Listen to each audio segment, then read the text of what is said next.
Good morning, folks. I wanted to make a video today about a way to be able to analyze some data that you've collected on a Google form. In this case, it was some PE data.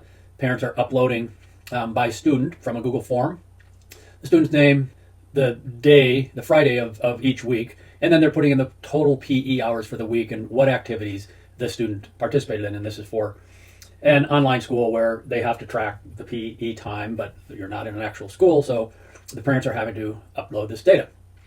So the issue is taking all of this data and trying to find out how each student did for each month when I just have data from a form that looks like this. So what I've done is created a sheet that looks like this, a roster sheet. I have a list of all my students' names. I have a list across the top of each month, and I have written a formula that will sum the amount that a student has for each month, and then give a total again for the whole year of how many hours. So let's take a look at how this was done.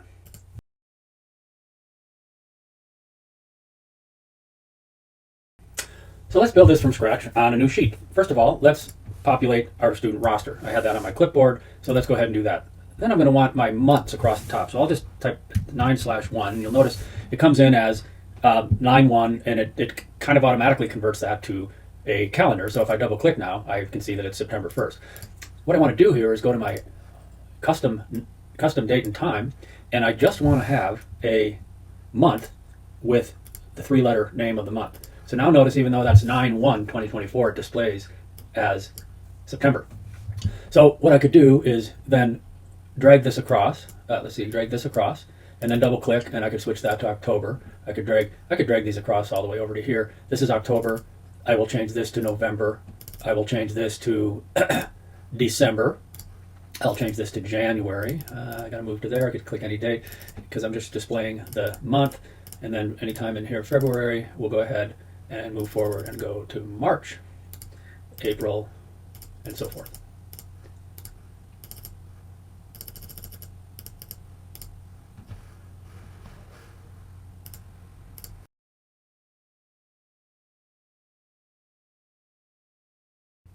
Now I want to show you that what we have in what I want to be able to find the numeric value of this month. So I'm going to do a formula called month. I'm going to equal month. I can choose any one of these. Let's just choose May.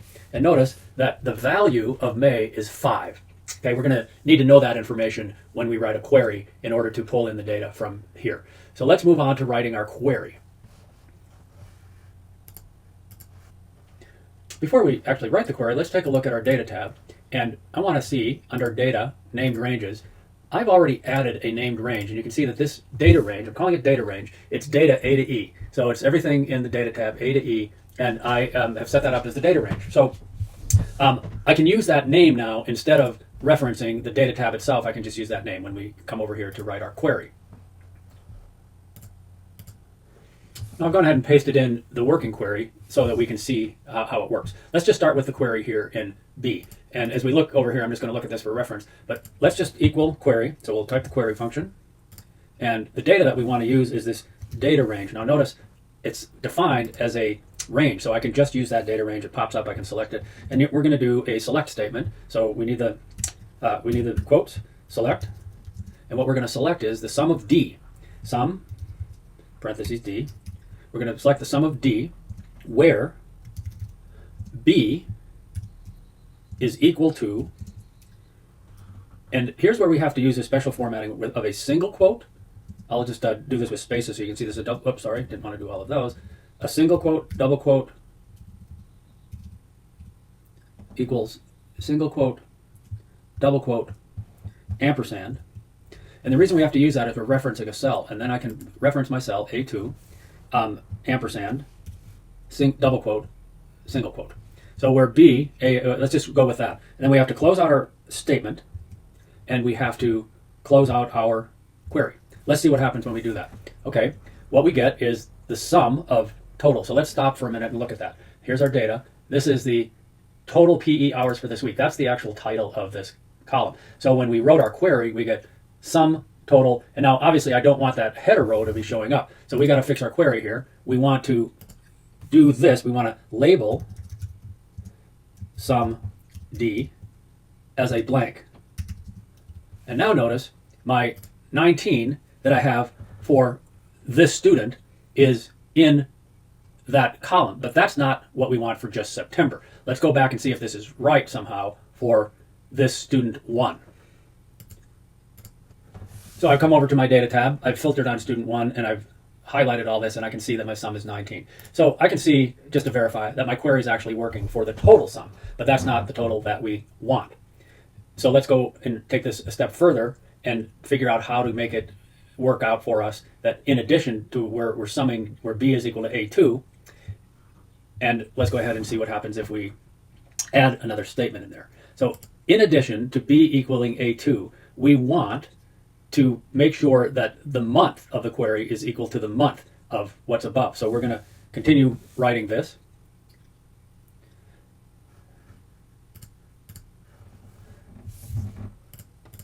So what we need to do is take a look back here at column C is the date. Perfect. So what we want to do is go and, before the label, we want to do and the month of C is equal to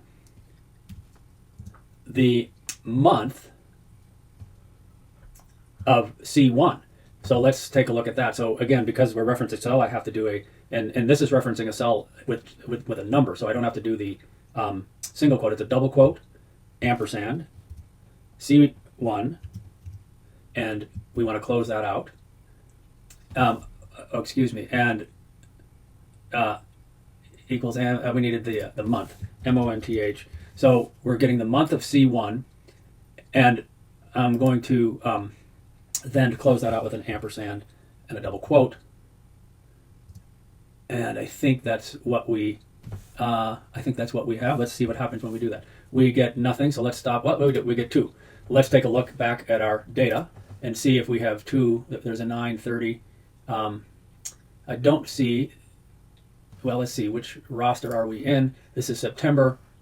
So we said C. We really wanted this, the month of B1. My mistake, because we're in B here. And there we go, and that's 4. And if we come back and look at our data, in the month of September, we have a 4. Well, notice, this is what we need to look at. September actually has 3. October has 4. And that is because when you're dealing with a function like this, we have to, the month in a query, when you're using the month function in a query, it starts at 0. So January is 0. So that is the reason we have to take this and we have to subtract -1. So we have to subtract 1.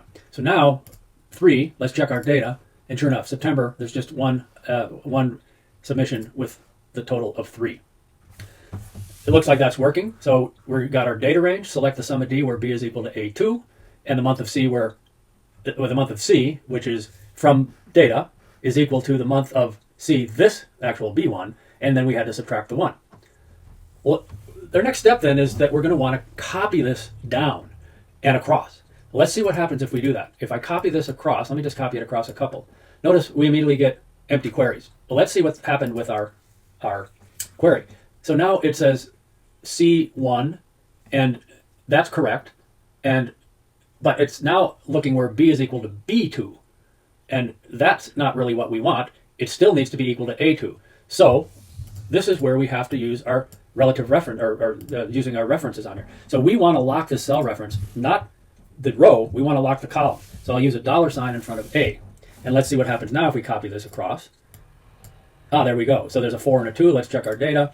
We have a 4 and a 2. That looks like that works. Great. Now, the next step then, if that's working correctly, would be to copy it across all the way over to May. But I wanted to point out one other thing. If we also are going to want to copy this down. So what happens if I copy this down? Well, it gives me a 1, 1, 1. And I don't know that that's true for September, October, and November for student 2. And I think the issue with that is, let's take a look at our formula. So we copied it down, and now that's looking at B2 instead of this row that we're looking at. So what we have to do is lock that cell reference, but in this case, we want to lock the row reference with a $sign in front of that. So now, if I basically, let me copy that across so that we have that across. There we go. And that should be B1, that should be C1, that should be D1, and so forth. And now when I copy these down, we should get some different data here. This should say, first of all, locking the cell reference to A3, still on A3, still on A3, and this is locked to D1, this is locked to E1, but we've locked it on that first row. So this actually works. Now, if we were to copy this across, all the way across over to here, up, look, nothing is in May. So this is why we add an if error. So if error, we want to take this whole string. If there is an error, this is our false statement, we want there to be nothing. So now that we've copied that across, we can do that. And now notice May comes in empty. So now that we've basically written the formula as is needed, our data range, select sum D where B is equal, locking the A column, cell reference, and month of C is equal to the month of locking the row, so that we can copy, drag these across and down, and then we're going to label sum D as an empty string, and we're going to repeat this query all the way down, and we should be able to populate this down for all of our students. And then we just get these empty rows where these particular students didn't have any submissions in those months. Then what we could do is just some formatting. I could highlight this. I could decide that that should all be centered. I could make sure that this is bolded and so forth, and maybe make that a little bigger. So now we have this data here, and let's turn our filter off. This data here, which is really difficult to read and do any assessment with, now looks like this, and I can see, well, basically in my sheet 2, this is what we just built. I can see student 1 and all the different months, and notice if I add this across, that's that 19 that we saw earlier, and we can use that and make a total function here. Really simply, I could do that quickly by grabbing this, go ahead and copying that row there, coming over to my sheet 2 and go ahead and paste, and there you can see we have our same information that we had on our roster that we built. Again, the important part is learning how to use a query, and we threw in a couple of other functions here. The month function, we learned that if you're using the month function in a query, January starts at 0, so we had to put in a -1. We tested that out, and we were then able to build a function that lets us summarize the data.